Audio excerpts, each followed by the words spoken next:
गौमटेश्वर बाहुली भगवान की स्तुति के साथ में प्राकृत के भी ज्ञान को बढ़ाते हुए आज 7वां काव्य पढ़ते हैं।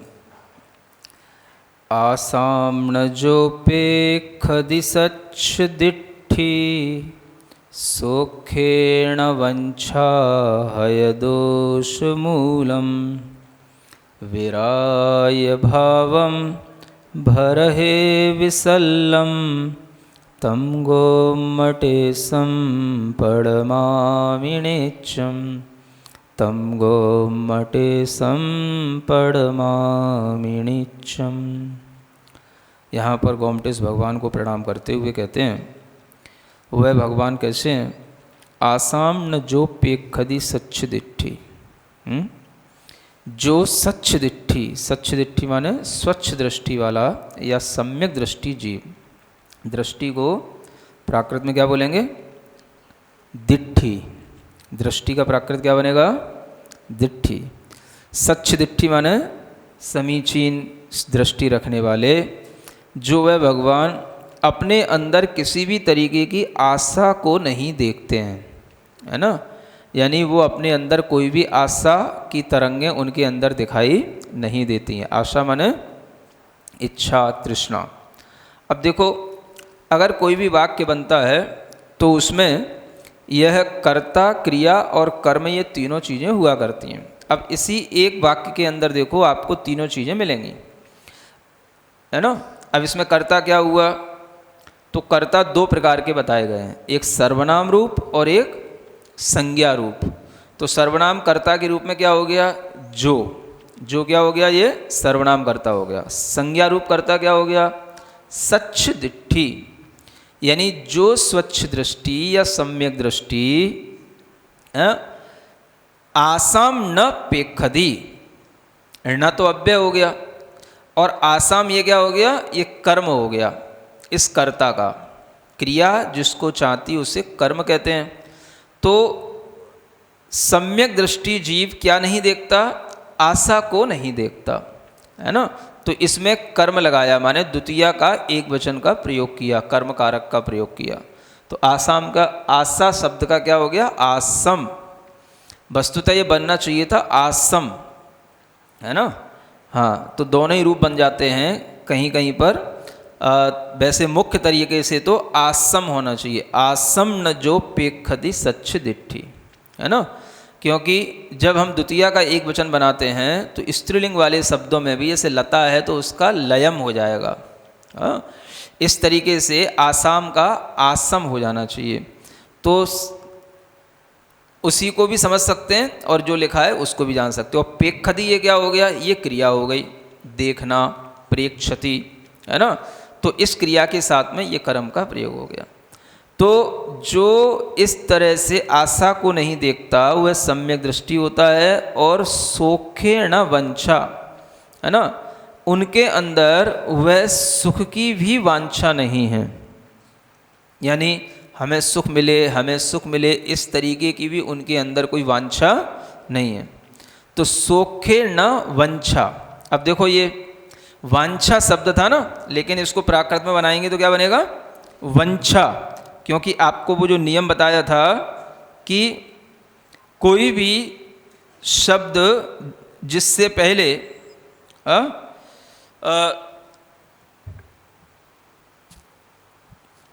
पहले क्या हो, ये दीर्घ जो स्वर आ रहा हो वह स्वर भी जो है लोप को प्राप्त हो जाता है।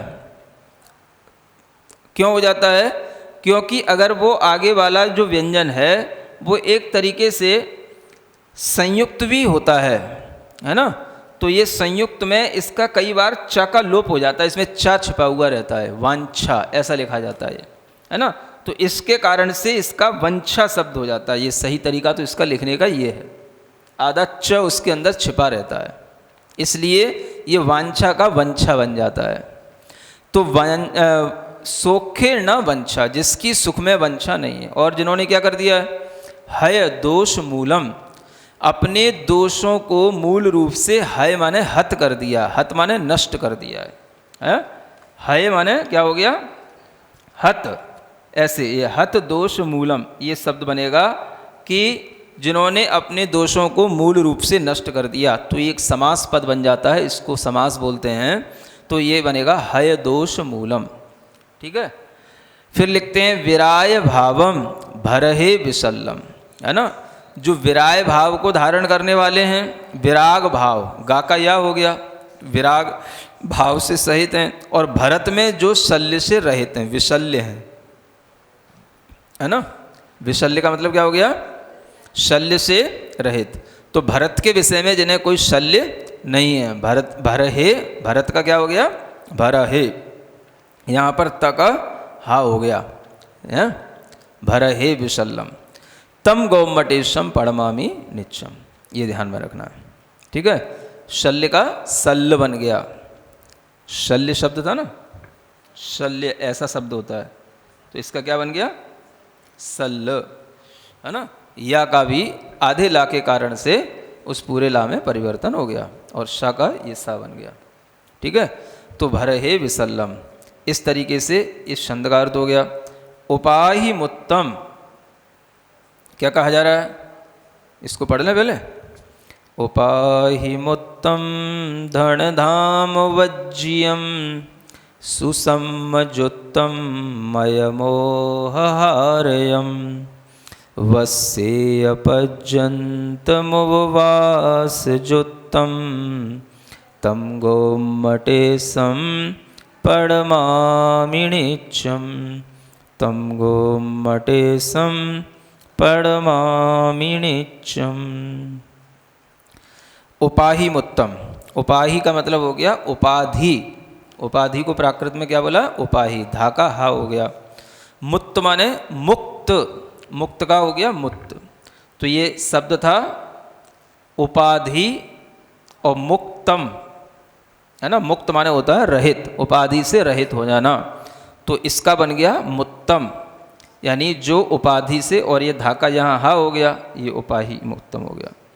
तो जो उपाधियों से, उपाधियाँ होती हैं माने एक तरह के कोई भी परिग्रह हों, उन सबसे वह मुक्त हैं।